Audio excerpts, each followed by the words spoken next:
Nah, itu kan biasanya batasnya hanya sebelah kanan punyanya si Jabrik, sebelah kiri punyanya si tadi Iwan, Budi, Amir tadi gitu kan. Nah, tapi tidak tidak ada konfirmasi yang pasti. Nah, biasanya itu bisa kita lakukan.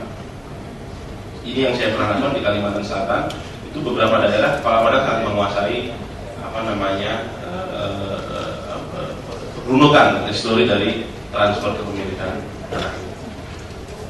Ya, kemudian ketidakpastian hukum kepemilikan atas suatu hak, ya, misalnya kemarin mungkin yang sudah dibahas oleh Prof. Ari Utagaluh misalnya, ini menurut saya kesalahan sistem, ya, bukan kesalahan bukan kesalahan bupati atau bukan kesalahan menteri atau apa ya, mengenai fakta banyak sekali tumpang tindih antara lisensi tambang dan hak atas tanah. Menurut saya ini kesalahan sistem.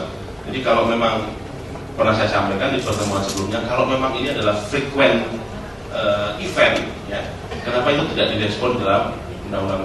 Buatlah aturan yang jelas. Masalah aturannya apa itu bisa debatable. Kemudian yang selanjutnya perkara hukum sulit diakses. Nah,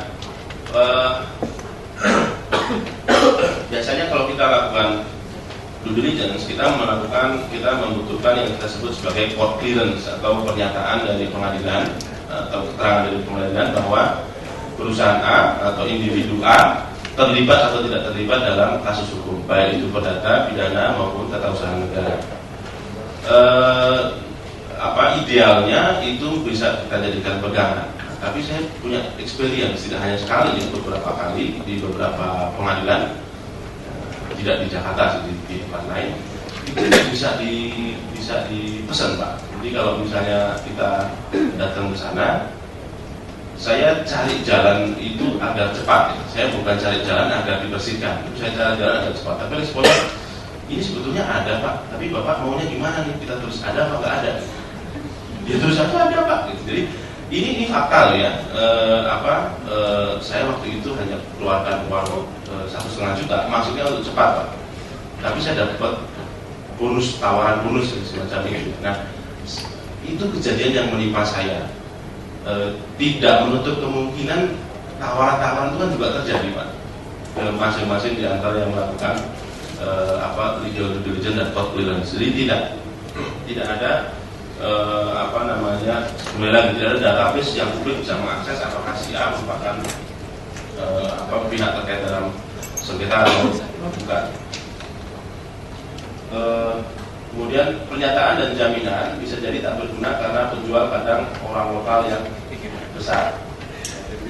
Ya, jadi banyak hal yang tidak bisa kita konfirmasi atau banyak hal yang sifatnya itu findings di dalam LDD itu kita jadikan representation and warranty. Bapak dan Ibu tahu ya, representation and warranty dan covenant. Jadi yang mungkin kita share mungkin sudah banyak yang tahu, tapi kalau mungkin yang belum tahu mungkin saya share. Jadi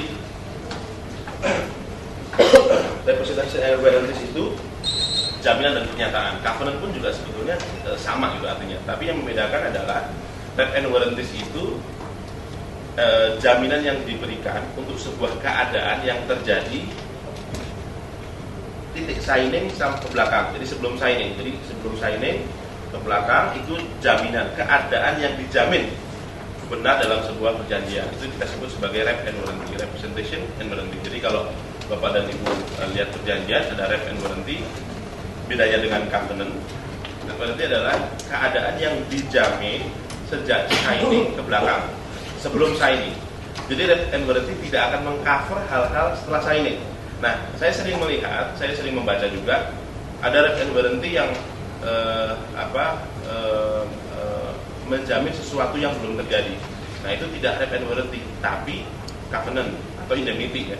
Nah, kalau covenant apa? Covenant itu janji, undertaking, janji untuk melakukan atau tidak melakukan sesuatu. Nah, kalau covenant itu sejak signing ke depan. Jadi covenant sejak signing ke depan itu adalah